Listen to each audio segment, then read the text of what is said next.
Now this offseason, we're going to pay attention to the roster construction a bit more closely because it's going to be very interesting to see if the Knicks continue these 1 year deals with all these players, having them come in and off the team every year, changing up the roster, because now we're pretty much beginning to be in the stages of helping our young guys develop, and we're going to need more polished players, and we're going to also need to provide those players with a bit more commitment on our end on being part of the team for the future. When you look at guys like Nerlens Noel, that's on a 1 year, Alec Burks, Reggie Bullock, Derrick Rose, of course with the performance they had this season, they're probably going to be looking for a pay bump, but overall, because the Knicks had them last year, it's not going to hit our cap crazy. But at the same time, we also have to look down the road. Are we trying to make a splash this offseason with a possible trade because there's barely any good free agents? Or are we trying to at least show some sort of commitment to certain guys to build around our key guys like RJ and Randall to be at least a consistent team going on for the next 4 to 5 years? Now, I know this is something a lot of Knicks fans don't want to hear because we're used to the old way of just making a big splash during free agency or a trade, and then we tend to try to figure out the rest later. But once again, because of this year's free agency list is so bleak, there's no major splashes, we're probably gonna have to take the slow and steady pace and try to work with what we got, or try to find key role players here and there to fit into the team and try to at least try to commit to them somewhat long term so we could develop some chemistry.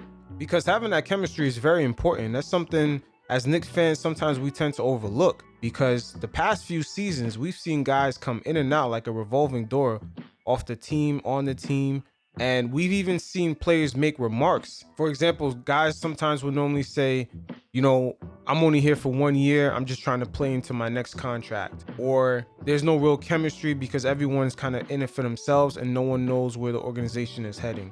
So historically, especially in the last 10 years, we've seen that having all these guys bounce in and out the lineups, it doesn't work. And we can go far back as to the Carmelo Anthony days, where in his Knicks tenure, he played with over 70 different guys. And as we've seen, that doesn't really work out, having guys in and out the lineups like that. But there will be opportunity this offseason for us to start to deviate away from all these 1 contracts, especially starting at point guard. Just looking at some of these free agents, you got guys like Kyle Lowry. We can give him possibly a 2-year deal or 3-year deal. Mike Conley, Dragic is available.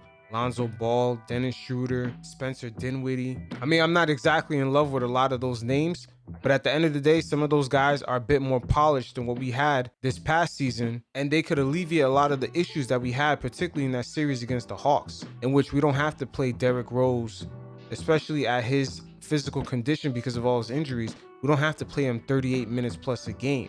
You can get someone like Kyle Lowry who's more polished, who can get other guys going. We don't have to rely on Randall to be that playmaker. See, at the end of the day, the Knicks right now, they're beginning to get to a sweet spot in which guys like RJ and Randall, they don't need younger guys to come onto this roster and be part of this team and sort of have to go through a learning curve.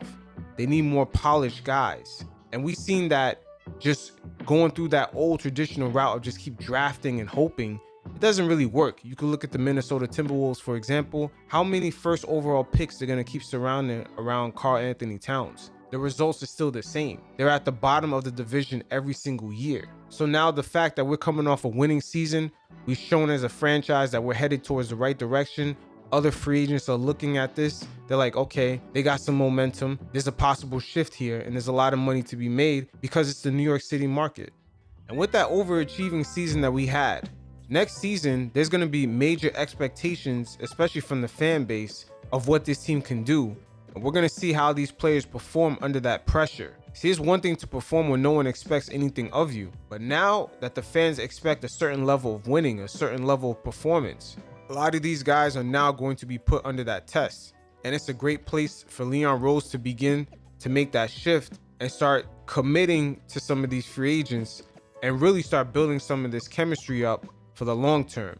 And don't be surprised if some of these draft picks that we have for this upcoming draft, if Leon Rose somehow packages some of those picks to get more polished guys. Because the NBA right now, it's an ever revolving door. We've seen certain teams get eliminated from the playoffs, like the Portland Trail Blazers, and there's going to be other teams, and some of them going to have to come to the grips of reality of what is the future of their teams and have their teams already peaked. So certain guys are going to begin to be entering the trade market. So if we look at what we have right now in those 2 first-round picks, which is our own first-round pick, we have the Dallas Mavericks first-round pick. It's possible that some of these things could get packaged to get more polished guys around this team. Because once again, there is going to be an expectation level among the fan base, I'm pretty sure among the ownership, on how the Knicks will be performing next season. They're already talking about even raising the ticket prices. So the expectations will be there.